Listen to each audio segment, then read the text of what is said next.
Assalamualaikum warahmatullahi wabarakatuh. Nama saya Nabila Syarifah dengan nomor NPM 213515516083 dari Prodi Administrasi Publik. Pada kesempatan ini, saya akan mempresentasikan hasil kerja saya mengenai perilaku menyimpang dan juga pengendalian sosial. Perilaku menyimpang. Apa sih perilaku menyimpang? Perilaku menyimpang adalah perilaku yang tidak sesuai dengan nilai dan juga norma yang berlaku di dalam masyarakat, atau aturan yang telah diinstitusikan seperti aturan yang telah disepakati bersama dalam sistem sosial. Perilaku menyimpang juga disebut dengan penyimpangan sosial. Dalam kehidupan bermasyarakat, semua tindakan manusia dibatasi oleh aturan untuk berbuat dan berperilaku sesuai dengan sesuatu yang dianggap baik oleh masyarakat. Apabila tindakan yang dilakukan tidak sesuai dengan nilai dan norma, maka disebut juga perilaku menyimpang. Contohnya dalam kehidupan sehari-hari, yang dapat kita lihat sebagai perilaku menyimpang, yaitu mencontek saat ulangan, berbohong, mencuri, mengganggu orang lain, dan juga tawuran. Selanjutnya ada perilaku menyimpang menurut para ahli. Menurut James van der Zande, perilaku menyimpang adalah perilaku yang dianggap sebagai hal tercela dan di luar batas-batas toleransi oleh sejumlah besar orang. Menurut Bruce J. Cohen, perilaku menyimpang adalah setiap perilaku yang tidak berhasil menyesuaikan diri dengan kelompok masyarakat atau kelompok tertentu dalam masyarakat. Menurut Robert M. Z. Lawang, perilaku menyimpang adalah semua tindakan yang menyimpang dari norma-norma yang berlaku dalam suatu sistem sosial dan menimbulkan usaha dari mereka yang berwenang dalam sistem itu untuk memperbaiki perilaku tersebut. Menurut Paul B. Horton, perilaku menyimpang adalah setiap perilaku yang dinyatakan sebagai pelanggaran terhadap norma-norma kelompok atau masyarakat.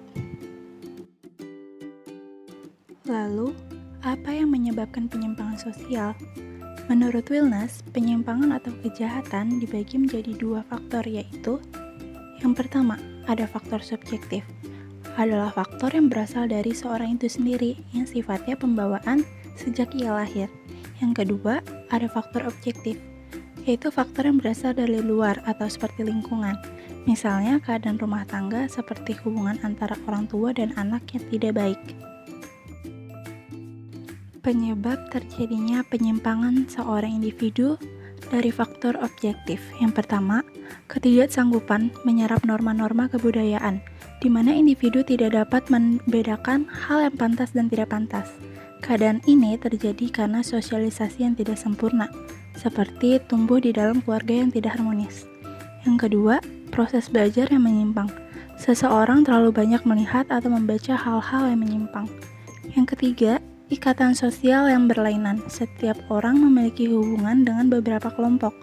Jika pergaulan itu mempunyai pola menyimpang, maka kemungkinan individu tersebut akan mencontohnya. Selanjutnya terdapat ciri-ciri perilaku menyimpang. Yang pertama, penyimpangan harus dapat didefinisikan. Suatu perilaku disebut menyimpang bila perilaku tersebut dinyatakan sebagai perilaku menyimpang. Perilaku menyimpang juga harus bisa dinilai berdasarkan kriteria tertentu dan diketahui penyebabnya. Menurut Becker, bukanlah kualitas dari suatu tindakan yang dilakukan orang, melainkan konsekuensi dari adanya peraturan dan penerapan sanksi yang dilakukan oleh orang lain terhadap perilaku tindakan tersebut. Yang kedua, ada penyimpangan bisa diterima juga bisa ditolak. Sebagian ahli sosiologi menyebutkan bahwa penyimpangan tidak selalu berdampak negatif. Ada beberapa perilaku yang dapat diterima di masyarakat, seperti pendapat peserta diskusi yang bertentangan dengan pendapat umum. Yang ketiga, ada penyimpangan relatif dan penyimpangan mutlak. Seseorang yang menyimpang seutuhnya akan mengalami kesulitan besar dalam hidupnya. Hampir semua orang dalam masyarakat kita melakukan penyimpangan pada batas-batas tertentu. Ciri yang keempat, penyimpangan terhadap budaya nyata atau budaya ideal. Budaya ideal terdiri dari kepatuhan terhadap segenap peraturan hukum. Namun, dalam kenyataannya tidak ada seorang pun yang patuh terhadap segenap peraturan hukum. Kesenjangan nilai-nilai utama antara budaya ideal merupakan masalah penting. Yang kelima, terdapat norma-norma penghindaran dalam penyimpangan. Apabila nilai-nilai atau peraturan hukum melarang perbuatan yang ingin diperbuat oleh banyak orang, maka kemungkinan besar norma-norma penghindaran akan muncul. Norma penghindaran merupakan pola perbuatan yang dilakukan seseorang untuk memenuhi keinginan mereka tanpa harus menentang nilai-nilai tata kelakuan secara terbuka. Yang keenam, penyimpangan sosial bersifat adaptif atau menyesuaikan. Di lain pihak, perilaku menyimpang merupakan salah satu cara untuk menyesuaikan kebudayaan dengan perubahan sosial. Tidak ada masyarakat yang mampu bertahan dalam kondisi statis untuk jangka waktu lama. Lalu apa saja faktor yang menyebabkan terjadinya perilaku menyimpang? Terdapat dua faktor yang menyebabkan terjadinya perilaku menyimpang. Yang pertama ada faktor internal. Faktor dari dalam adalah inteligensi atau tingkat kecerdasan, usia, jenis kelamin, dan juga kedudukan seseorang dalam keluarga. Misalnya seseorang yang tidak normal dan pertambahan usia. Yang kedua ada faktor eksternal atau faktor dari luar adalah kehidupan rumah tangga atau keluarga, pendidikan di masa sekolah, pergaulan, dan media massa. Misalnya seseorang anak yang melihat orang tuanya bertengkar dan akhirnya melarikan diri pada narkotika atau narkoba. Bentuk perilaku menyimpang. Bentuk perilaku menyimpang dibagi menjadi dua, yaitu berdasarkan sifat dan berdasarkan perilakunya. Berdasarkan sifat terbagi menjadi 4, ada penyimpangan bersifat positif, penyimpangan bersifat negatif, penyimpangan primary, dan penyimpangan sekunder. Sedangkan berdasarkan perilakunya terbagi menjadi 3, yaitu penyimpangan individual, penyimpangan kelompok, dan penyimpangan campuran. Lalu selanjutnya ada penggolongan perilaku menyimpang. Penggolongan perilaku menyimpang dibagi menjadi 3. Yang pertama, tindakan non-conform, di mana tindakan yang tidak sesuai dengan nilai atau norma yang berlaku. Contohnya, merokok di area larangan rokok. Yang kedua, ada tindakan antisosial, di mana tindakan antisosial yaitu tindakan yang melawan kebiasaan masyarakat atau kepentingan umum. Contohnya, keinginan untuk bunuh diri. Yang ketiga, ada tindakan kriminal, di mana tindakan yang nyata telah melanggar hukum tertulis dan mengancam jiwa atau keselamatan orang lain. Contohnya seperti pencurian, pemerkosaan, penodongan, dan lain-lain. Lalu jenis perilaku menyimpang, yang pertama ada tawuran. Perkelahian termasuk jenis kenakalan remaja akibat kompleksnya kehidupan kota yang disebabkan karena masalah sepele.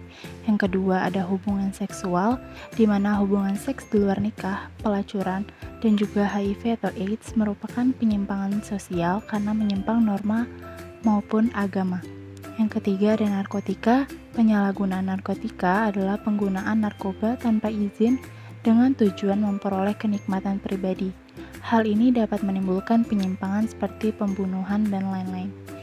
Yang keempat, tindak kriminalitas, di mana tindakan kriminal adalah tindak kejahatan atau tindakan yang merugikan orang lain dan melanggar norma hukum, sosial, dan agama seperti mencuri, membunuh, menjamret, dan lain-lain. Selanjutnya yaitu pengendalian sosial. Apakah pengendalian sosial memiliki hubungan dengan perilaku menyimpang? Jawabannya iya. Pengendalian sosial merupakan suatu konfigurasi untuk mencegah penyimpangan sosial atau perilaku menyimpang, serta mengajak masyarakat untuk berperilaku sesuai norma dan nilai yang berlaku. Lalu berikut ini merupakan pengertian pengendalian sosial menurut para ahli. Yang pertama, ada Peter L. Berger. Pengendalian sosial adalah suatu istilah kolektif yang mengacu pada proses terencana ataupun tidak terencana yang mengajarkan, membujuk, atau memaksa individu untuk menyesuaikan diri dengan kebiasaan dan nilai kelompok. Yang kedua, menurut Horton, pengendalian sosial adalah segenap cara dan proses yang ditempuh oleh sekelompok orang atau masyarakat sehingga para anggotanya dapat bertindak sesuai harapan kelompok atau masyarakat. Yang ketiga, menurut Bruce J. Cohen, pengendalian sosial adalah cara untuk metode yang digunakan untuk mendorong seseorang agar berperilaku selaras dengan kehendak kelompok atau masyarakat luas tertentu. Fungsi pengendalian sosial. Fungsi utama dari pengendalian sosial adalah sebagai alat kontrol agar masyarakat tertib dan teratur. Selain fungsi tersebut, masih terdapat beberapa fungsi pengendalian sosial, antara lainnya, yang pertama, mencegah timbulnya perilaku menyimpang sehingga mencegah meluasnya kasus-kasus penyimpangan perilaku yang terjadi. Yang kedua, memberi peringatan kepada para pelaku penyimpangan atas perilaku menyimpangnya dan berusaha mengembalikan ke jalan yang benar. Yang ketiga, menjaga kelestarian nilai-nilai dan juga norma yang berlaku, termasuk menegakkan norma hukum yang kadangkala diabaikan. Yang keempat, membantu terciptanya ketertiban, keteraturan, keharmonisan sosial, keamanan, dan juga ketentraman bagi seluruh warga masyarakat. Macam-macam pengendalian sosial. Berdasarkan pelaku pengendalian sosial terbagi menjadi 4. Yang pertama, ada pengendalian pribadi, yaitu pengaruh yang datang dari orang atau tokoh tertentu. Yang kedua, pengendalian institusional, yaitu pengaruh yang ditimbulkan dari adanya suatu institusi atau lembaga. Yang ketiga, pengendalian resmi, yaitu pengendalian atau pengawasan sosial yang dilakukan oleh lembaga resmi negara. Yang keempat, pengendalian tidak resmi, yaitu pengendalian sosial yang dilakukan tanpa sanksi hukum yang tegas. Lalu, ada berdasarkan caranya. Yang pertama ada persuasif, yaitu yang dilakukan dengan cara mengajak atau mendidik. Yang kedua ada koersif, yaitu yang dilakukan dengan cara pemaksaan. Selanjutnya ada berdasarkan sifatnya. Yang pertama ada tindakan preventif, di mana pengendalian sosial untuk melakukan tindakan pencegahan terhadap kemungkinan terjadinya pelanggaran norma sosial. Yang kedua, tindakan represif, pengendalian sosial untuk mengembalikan keserasian yang pernah terganggu karena terjadinya suatu pelanggaran dengan cara menjatuhkan sanksi sesuai dengan pelanggaran yang dilakukan. Yang ketiga, ada tindakan kuratif, di mana pengendalian sosial merupakan pengendalian yang dilakukan pada saat terjadinya penyimpangan. Mengapa masyarakat harus melakukan pengendalian sosial? Yang pertama, ada eksploitasi, di mana pengendalian sosial dimaksud untuk mengendalikan situasi sehingga tidak mengancam kepentingan-kepentingan yang telah tertanam kuat. Yang kedua, ada regulatif, di mana pengendalian sosial dilakukan agar dicapai keteraturan sosial sehingga warga masyarakat mudah menyesuaikan dirinya dengan tujuan-tujuan masyarakat, termasuk mudah dalam memenuhi kebutuhan hidupnya. Yang ketiga ada konstruktif, pengendalian sosial dimaksudkan untuk mengarahkan perubahan dan kebudayaan ke arah yang diharapkan oleh sebagian besar masyarakat. Sekian video presentasi saya mengenai perilaku menyimpang dan pengendalian sosial. Kurang lebihnya mohon maaf. Wassalamualaikum warahmatullahi wabarakatuh.